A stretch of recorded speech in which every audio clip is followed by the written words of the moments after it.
Hello everyone, Courtney here. Today we are going to talk about the short game. And no, I'm not talking about golf, though I do think myself and many others really need to improve that aspect of our golf game. But anyways, we are actually instead diving into the problem that happens when we pitch too narrowly. Now, there are so many avenues we could go into, such as making sure you pitch to many different categories with your product, think of many different uses for it, and how your product's audience changes the product. But in this episode, we will only focus on one aspect of it, and that is looking into the future about how you would want your lifestyle to look as a serial inventor. If you don't do this, you will start to make decisions without this in mind, and that shifts the way we pitch to companies.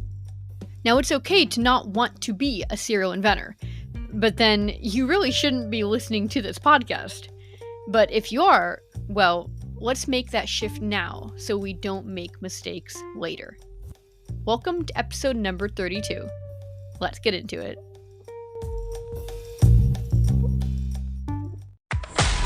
Where inventing, passion, and hard work intersect. Welcome to the Serial Inventing Podcast. Bite-sized, perspective-altering episodes on serial inventing and beyond. From motivating key tips on product licensing to obstacle-busting conversations on transitioning to a full-time serial product developer. Buckle your seatbelt, because you're in for a ride. Warning, this podcast may motivate you to make wild decisions that will propel you forward in your inventing career and hijack more of your time for your passion. If you aren't ready to make it happen, then this podcast isn't for you.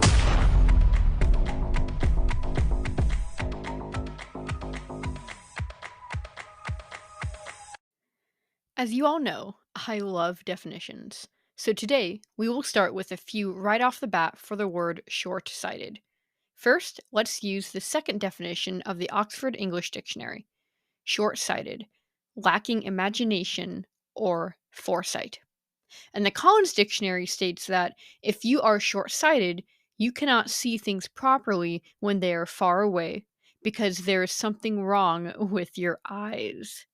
I absolutely love this definition because we can take that ending part of the definition a bit more metaphorically, and by doing so, it becomes comical.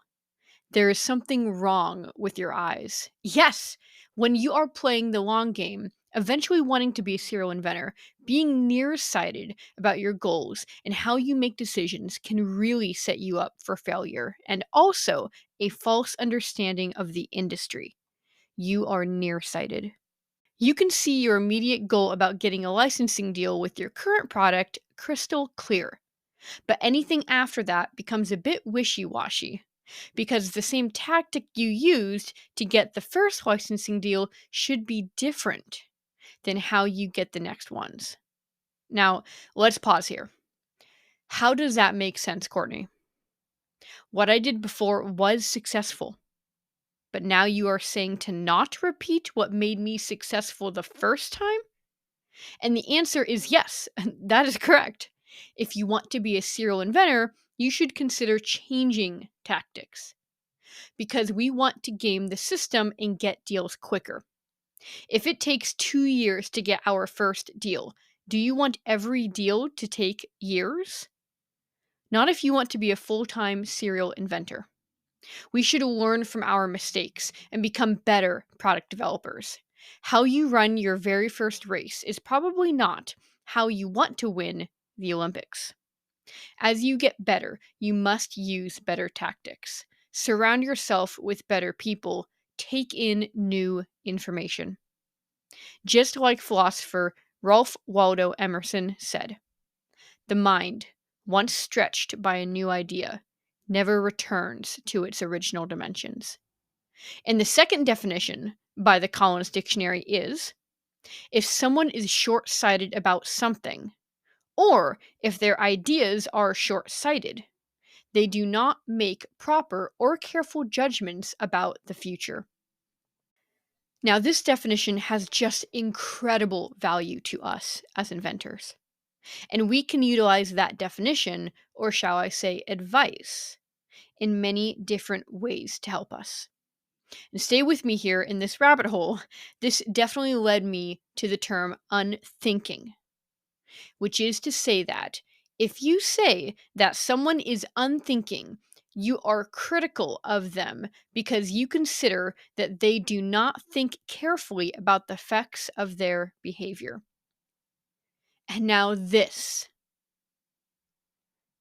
right here is where coaching gets hard. How do you know if you want to be a serial inventor if you have never invented before? How do you know if you want to compete in the uneven bars in gymnastics at the Olympics if you have never even tried the uneven bars to begin with? How do you know you want to have a future in something you have never tried? You don't know what you don't know. And this becomes a strange double edged sword and a bit of a contradiction. This is all to say, how do we make sure we aren't short sighted in the industry? One problem is that we don't look into what that future might look like or ask questions about it. New inventors automatically unthink, don't think about the effects of your behavior when pitching. Many inventors start with one idea. Often, they've had that idea for a long time and want to bring that idea to market. Now, I, of course, as a serial inventor myself, love when inventors start with many ideas to choose from. But this isn't the case for everyone. So let's say you have one idea and you start finally pitching with that one idea, reaching out to companies. Congrats! That is a huge accomplishment. And let's say you pitch for a while and now have 10 no's, 10 rejections from companies on your product. Now, the hardest part about pitching, in the grand scheme of things, is building a relationship. There's a really good chance that the person reviewing your product does many things at the company, and reviewing ideas is only 5 to 10% of it. Continuing to talk to them after they said no on your product, asking them questions, learning about how they do business as a company, getting to know them is not always favored. In fact, sometimes they think you are a nuisance, and quite understandably so, because they are so busy, they don't have time to talk extensively with every inventor. Now, best case scenario, you can get on a 30-minute video call with them and ask all of your questions that way, because that is a much faster way to get your questions answered and develop a relationship. But that isn't always welcomed either. And why even get on a call with a company or ask them lots of questions getting to know them? They said no on your product, so what's the point? Because we are not short sighted thinkers. We are planning for our potential future. If they were kind and pleasant to work with, would you want to pitch to them in the future? Would you want to create ideas just for them? Get a wish list? Help them find holes in their product line, all the while getting licensing deals? Sounds great, doesn't it? Well, none of this is possible if all we do is finally get a relationship and then move on after the no. In fact, I love to say that the real relationship starts right after the no. We could call it life after the no. The no is just a vetting process, an icebreaker, if you will. Will they respond within a week or two? Are they kind? Are you a crazy inventor? Do you want to work with them? Are you kind?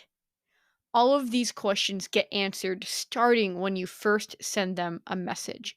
And real talk often starts after you get the no. Now, finally, you aren't treating them like a number either. It's a numbers game for sure, but do we have to treat them like numbers? It affects us negatively, anyways. Building a further relationship shows that you care beyond your own product.